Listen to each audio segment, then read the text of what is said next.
¿Quieren los líderes de este mundo esclavizarnos? ¿Son tan malos los líderes de este mundo? ¿Acaso quieren destruirnos? Estas son las preguntas que vamos a estar explorando en el capítulo 2 de JDD.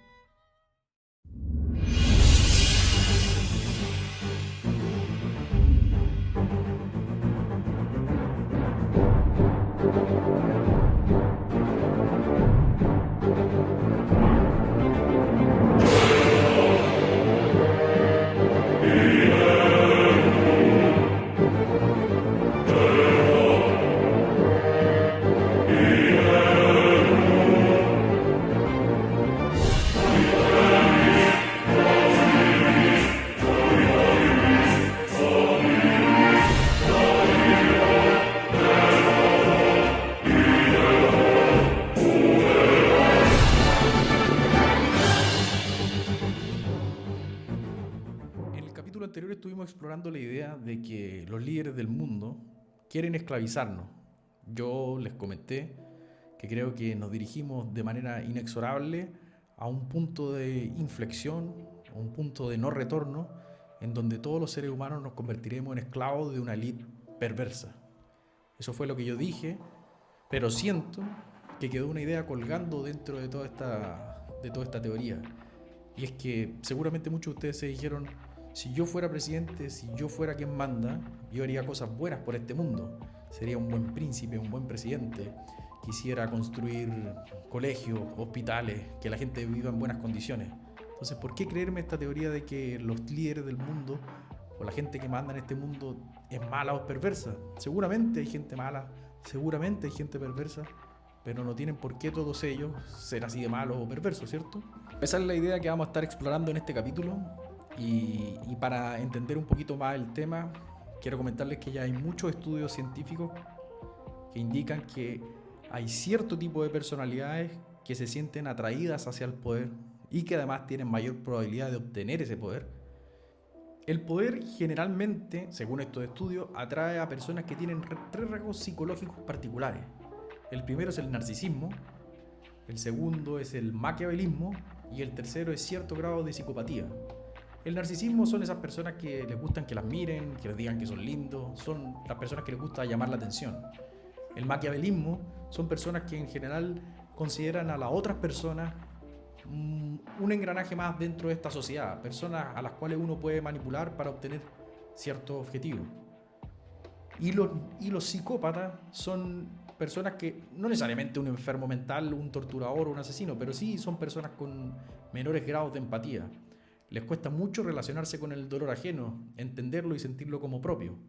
Y estos tres rasgos de personalidad son no solamente rasgos que tienen las personas que se sienten atraídas hacia el poder, sino que además es como si el poder también se sintiera atraído por estos rasgos, porque son personas que tienen mayor probabilidad también de alcanzar posiciones altas dentro de la sociedad. El hecho de que el poder sea alcanzado con mayor facilidad por personas con estos tres rasgos psicológicos se explica en gran medida por la hipótesis evolutiva del poder. ¿Qué es lo que dice esta hipótesis? Dice básicamente que las personas que están en el poder tienen que ser necesariamente personas más frías, personas que vean los problemas desde una perspectiva más estratégica que el resto. No puede ser alguien que sienta una gran empatía por una persona en particular si ese hecho le va a afectar tomar una decisión que pueda beneficiar a todo el resto de la sociedad. Un buen ejemplo para ver esto puede ser pensar en una situación como... Voy a poner una situación hipotética grave. Supongamos, nosotros somos una tribu, somos 100 personas, y vemos a un explorador, a alguien de la avanzada de una tribu que quisiera quizás invadirnos, y lo agarramos. Bueno, una persona extremadamente empática podría querer liderarlo, querer conversar con él, dejarse manipular, tratarlo bien, bueno, etc. Y lo que se requiere y lo que demanda esa situación probablemente es tratar mal a esa persona y obtener la mayor cantidad de información fiable de parte de esta persona, ¿cierto? Y para eso se requiere alguien frío, que por ejemplo esté dispuesto a torturar a este explorador, supongamos. Y yo les planteo esa pregunta, o sea, si yo como líder decido torturar a esta persona, con el objeto de, por ejemplo, obtener información respecto de qué tan grande es el ejército de ellos, por cuál dirección vienen, qué intenciones tienen. Quizás estoy haciendo lo correcto, ¿no? Quizás con eso estoy protegiendo a toda mi tribu. Por otro lado, estos rasgos de personalidad también le dan a estas personas ventajas para obtener el poder. Son personas que tienen en general mucho menos miedo al conflicto, no tienen problemas vendiéndose a sí mismos y son personas mucho más frías y calculadoras a la hora de obtener el poder. Entonces se produce esta simbiosis entre que son personas que les gusta el poder y son personas que obtienen el poder de manera más fácil. Aún así, no podríamos explicar con todo lo que hemos hablado el nivel de maldad que se vio en los archivos de la lista de Epstein. Sin ir más lejos, una de las cosas que se pudo apreciar en la lista de Epstein es que la élite, por ejemplo, hacía rituales con niños en donde se les torturaba, muchas veces actos de canibalismo se los comían y violaciones y orgías con niños, cosas que para nosotros son difíciles de imaginar y que cuesta entender qué relación tiene estos tipos de actos de maldad con la consecución del poder o mantener el poder o mantener un estado. Casi no se ve la relación. Y aquí es donde tenemos que ahondar un poquito más para entender este grado de depravación. Para explicar un poco más esta idea, quiero citar al profesor Yang, que es un profesor que estudió en Estados Unidos, que es chino de origen y que actualmente hace clase en Beijing, en una escuela, que yo lo sigo, lo voy a dejar en la descripción, y él plantea la siguiente teoría de por qué se llega a esos niveles de maldad en las sociedades secretas a las cuales pertenece la élite. Él plantea la siguiente pregunta. Dice, ¿cuál es la mejor manera de ganar en un juego? Y por un juego entiendan cualquier dinámica en donde se tiene que obtener un objetivo. La vida misma, por ejemplo, si nosotros entendemos la vida como un juego de obtener dinero y poder, también sirve la analogía.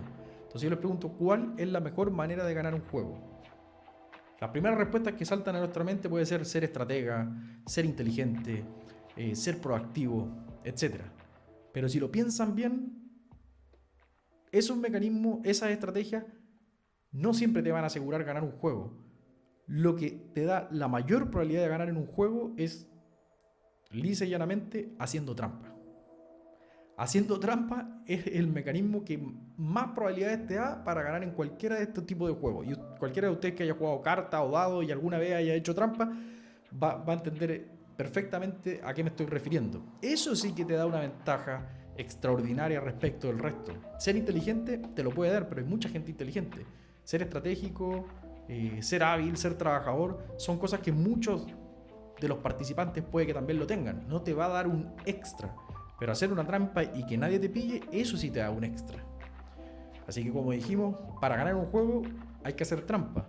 Pero si además queremos aumentar aún más nuestras probabilidades, lo mejor es hacer trampa pero acompañado de otra gente, o sea, hacer trampa en grupo. Y básicamente él dice que eso es lo que ocurre en las sociedades. Hay grupos de personas que se coluden para hacer trampa y extraer valor del todo el resto de la sociedad. Y todos nosotros podemos ver esto en el caso de estas colusiones entre empresarios y políticos, la élite, los medios de comunicación. Este sería el fenómeno que los une. Pero aún así, en esta unión de la élite, en estos grupos secretos que se forman, porque son grupos secretos en los cuales básicamente se planean estas trampas, surge un grave problema entre todos ellos. Y es que muchas veces no son familia o muchas veces no son amigos del alma, así que existe un gran nivel de desconfianza.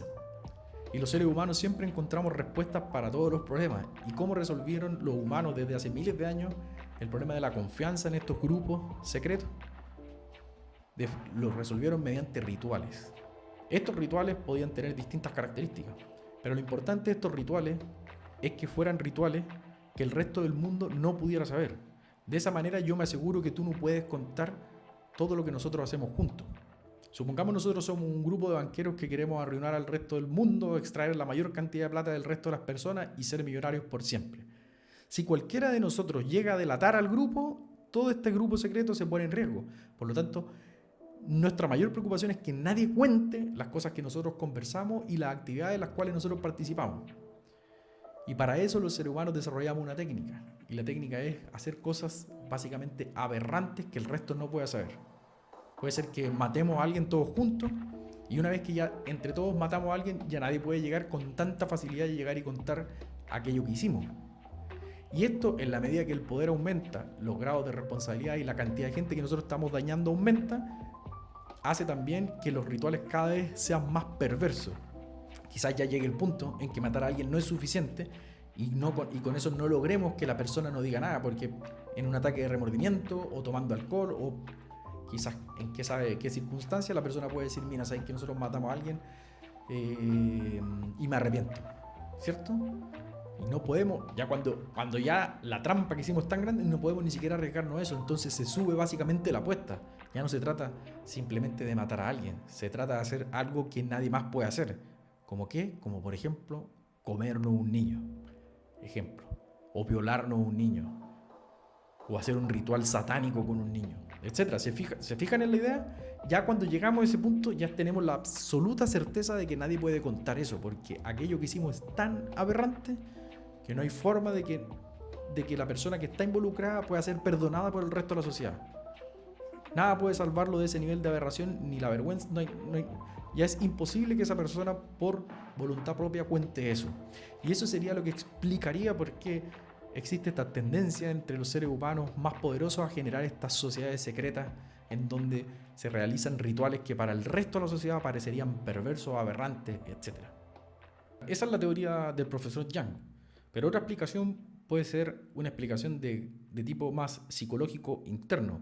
Y es que si ustedes se fijan, el ego que todos tenemos, que es una herramienta no necesariamente mala, es lo que tenemos. El ego es básicamente un mecanismo que nos permita asegurar la subsistencia, ¿cierto? Si no tuviésemos ego, probablemente no nos preocuparíamos por nosotros, no estaríamos preocupados de qué vamos a comer mañana, qué nos vamos a vestir, de cómo nos mira el resto, etcétera, etcétera. Por lo tanto, cierta dosis o cuotas de ego es absolutamente sana, natural y hasta deseable tenerla.